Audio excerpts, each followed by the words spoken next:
સો hi friends, શું તમે પણ મારી જેમ છે એ વેઇટ લોસ જર્નીમાં છો અને તમને પણ સ્વીટ્સની છે એ ખૂબ જ એવી સરસ ક્રેવિંગ થતી હોય છે, તો તમારા માટે છે ખૂબ જ સરસ એવું સોલ્યુશન છે હું લઈને આવી છું. યસ, આજે આપણે બનાવી છીએ હોમમેડ ચોકલેટ આઈસ્ક્રીમ, એ પણ no calories, high in protein, high in calcium અને હાઈ ઇન મેગ્નેશિયમ. અને આપણે ફ્રૂટ્સમાંથી જ છે એ આઈસ્ક્રીમ પ્રિપેર કરી છે અને જે લોકોને છે એ ડાયાબિટીસ છે એ પણ આ આઈસ્ક્રીમ છે એ ખાઈ શકે છે. આમાં આપણે કોઈ પણ જાતની શુગર એડ કરતા નથી અને કોઈ પણ જાતનો મિલ્ક પાવડર પણ એડ કરતા નથી. તો ફર્સ્ટ ઓફ ઓલ છે આઈસ્ક્રીમ બનાવવા માટે અહીં મેં 5 નંગ કેળા લીધેલા છે અને કેળા છે એ આપણે બહુ કાચા પણની અને બહુ પાકા પણની એવી રીતે આપણે તેને ચોઈસ કરવાના છે.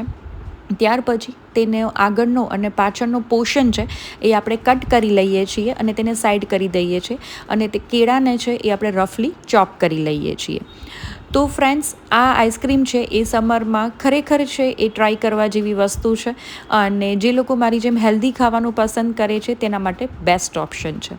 ત્યાર પછી આ આપણા કેળા છે તેને આપણે એક બાઉલમાં છે એ ટ્રાન્સફર કરી લઈએ અને તેને છે એ 1 કલાક માટે છે આપણે ફ્રીઝરમાં છે એ ફ્રીઝ કરવા દઈએ છીએ અને તેને સેટ કરવા દઈએ છીએ.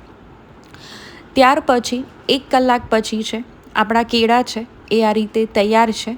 તો કેળાનું જે મોઇશ્ચર છે એ ફ્રીઝરમાં રાખવાથી તે મોઇશ્ચર છે એ પકડી રાખે છે અને તેનું મોઇશ્ચર છે એ લૂઝ થતું નથી.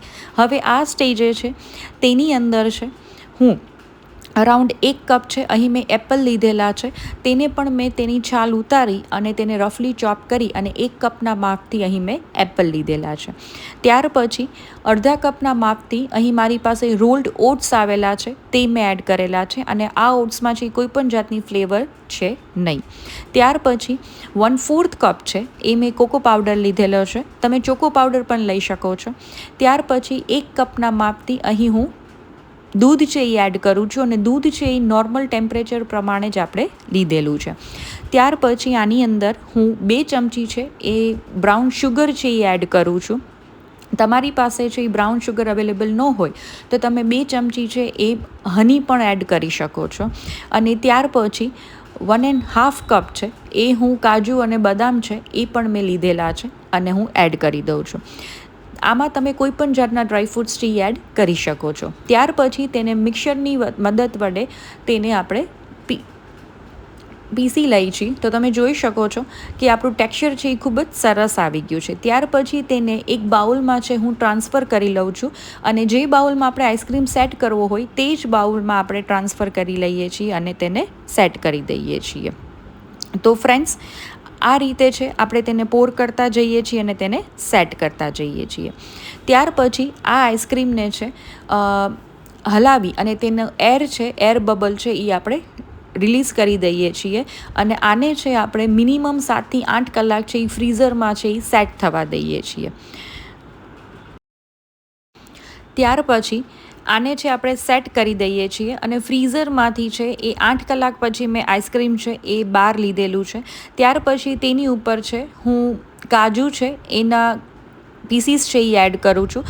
તમે તમારી રીતે કોઈ પણ જાતના ડ્રાયફ્રૂટ્સ છે, ઇવન ચોકલેટ ચિપ્સ છે કે ચોકલેટ સોસ છે એ તમે કોઈ પણ છે એ એડ કરી શકો છો અને ગાર્નિશ કરી શકો છો. તો તમે જોઈ શકો છો ફ્રેન્ડ્સ કે આપણું આઈસ્ક્રીમ છે એ ખૂબ જ સરસ રીતે છે એ રેડી થઈ અને તૈયાર છે અને ખૂબ જ સરસ એવું ચિલ્ડ આઈસ્ક્રીમ આ સમરમાં છે જરૂરથી ટ્રાય કરવા જેવું છે. અને મને કમેન્ટ સેક્શનમાં ચોક્કસથી જણાવજો આ આઈસ્ક્રીમ છે એ કેવું બન્યું છે. અને જો ફ્રેન્ડ્સ મારી ચેનલને સબસ્ક્રાઈબ ના કરી હોય તો ચોક્કસથી સબસ્ક્રાઈબ કરી દેજો. આવી અવનવી રેસિપીઝ છે એ હું તમારા માટે છે એ લઈને છે એ આવતી હોય છું. તો ફ્રેન્ડ્સ, આ આઈસ્ક્રીમ છે એ ચોક્કસથી છે તમે બનાવજો. Thank you for watching.